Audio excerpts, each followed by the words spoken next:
Hello, അസ്സാം വലൈക്കും.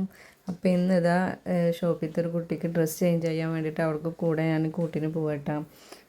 അപ്പോൾ അവിടെ ഞങ്ങളുടെ ബോസിൻ്റെ ഒരു വീടാണിത്. ഇവിടെ നിന്ന് വർക്ക് ചെയ്യുന്നവർക്ക് സൗകര്യമാക്കി കൊടുത്ത് കേട്ടോ. ഇത് അവളെ റൂമാണ്. വേറെ കുറേ ആൾക്കാർ അവിടെ ഓരോ റൂമായിട്ട് ഉണ്ട് കേട്ടോ. ബോസിൻ്റെ സ്ഥാപനങ്ങൾ ഒരുപാടുണ്ട്. അപ്പോൾ അവർക്ക് സൗകര്യമൊക്കെ ആക്കി കൊടുത്തിരിക്കണത് ഈ ഒരു വീട്ടിലാട്ടോ. ഇവിടെ നല്ല ക്യൂട്ടായിട്ടുള്ള ഫ്രെയിമും കാര്യങ്ങളൊക്കെ ഉണ്ട് കേട്ടോ. അപ്പോൾ അതൊക്കെ ഞാനിങ്ങനെ നോക്കിയിരിക്കാം കേട്ടോ. പിന്നെ ഫുഡ് ഉണ്ടാക്കാനൊക്കെ ഉള്ള സെറ്റപ്പൊക്കെ അവിടെ കൊടുത്തിരിക്കുന്നുണ്ട്. ഫുഡൊക്കെ ഇവർക്ക് അവിടെ നിന്ന് പുറത്തുനിന്ന് കേട്ടോ. പിന്നെ വേറെ എന്തെങ്കിലുമൊക്കെ കഴിക്കാണ്ടെങ്കിൽ ഇവർക്ക് അതിനായിട്ടുള്ള ഫുഡൊക്കെ ഉണ്ടാക്കാനുള്ള സെറ്റപ്പ് ഉണ്ട് കേട്ടോ അവിടെ. അങ്ങനെ ഓരോ ഡ്രസ്സ് മാറ്റുകയാണ്. അപ്പോൾ അതിന് ഞാനിങ്ങനെ വെയിറ്റ് ചെയ്യണം. അപ്പോൾ അതിനിടയിൽ ഞങ്ങളുടെ ഓരോ കാഴ്ചകൾ കണ്ടിരിക്കട്ടോ. വേറെ ആ ഒരു റൂമാണ്.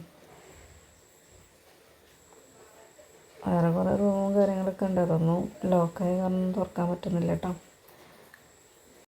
താഴെയുള്ള ടൈൽസിൻ്റെ ആയാലും മേലുള്ള ഫ്രെയിമും കാര്യങ്ങളൊക്കെ ആയാലും നല്ല അടിപൊളി പിക്ചറും കാര്യങ്ങളൊക്കെ കണ്ടു കൊടുത്തിരിക്കണത്. അവിടെ ലീവ് കഴിഞ്ഞിട്ട് വന്നതാട്ടോ. 2 ദിവസം വീട്ടിൽ നിൽക്കാൻ പോയതാണ്. അങ്ങനെ മാസത്തിൽ അങ്ങനെ പോകാറുണ്ട്. അതുകൊണ്ടാണ് അവിടെ ബെഡ്ഷീറ്റും കാര്യങ്ങളൊന്നും വിൽക്കാത്ത കേട്ടോ. ഇനി വന്നു കഴിഞ്ഞിട്ടാണ് ഞാൻ കലാപരിപാടികളൊക്കെ തുടങ്ങുക. ചിലപ്പോൾ ആഴ്ചയിലും പോകാറുണ്ട് കേട്ടോ. എന്തെങ്കിലും അത്യാവശ്യമൊക്കെ വരികയാണെങ്കിൽ പോകാട്ടോ. അതിനൊന്നും കുഴപ്പമൊന്നുമില്ല. അങ്ങനെ അവിടെ ഡ്രസ്സൊക്കെ ചേഞ്ച് ചെയ്ത് ഞാൻ അതിൻ്റെ ഇടയിൽ ഓരോ അഭിപ്രായങ്ങൾ ഇങ്ങനെ കാട്ടിയിരിക്കട്ടെ. അതിൻ്റെ ഇടയിൽ ഓരോ കലാപരിപാടികളും നടക്കുന്നുണ്ട്. അവളെ ലഗേജിൽ എന്തൊക്കെ കൊടുത്തിട്ട് അവൾ റെഡി ആയിക്കൊണ്ടിരിക്കട്ടോ. ആദ്യമായിട്ട് എൻ്റെ വീഡിയോ കാണുന്നവരുണ്ടെങ്കിൽ ഒന്ന് സബ്സ്ക്രൈബ് ചെയ്യട്ടോ. ഇഷ്ടപ്പെട്ടാൽ ലൈക്ക് അടിക്കും, കമൻറ്റ് ചെയ്യട്ടോ. ബെല്ലൈക്കൺ അടിച്ച് പൊട്ടിക്കും, കൊടുക്കട്ടോ. അപ്പോൾ അങ്ങനെ പോവാണ്.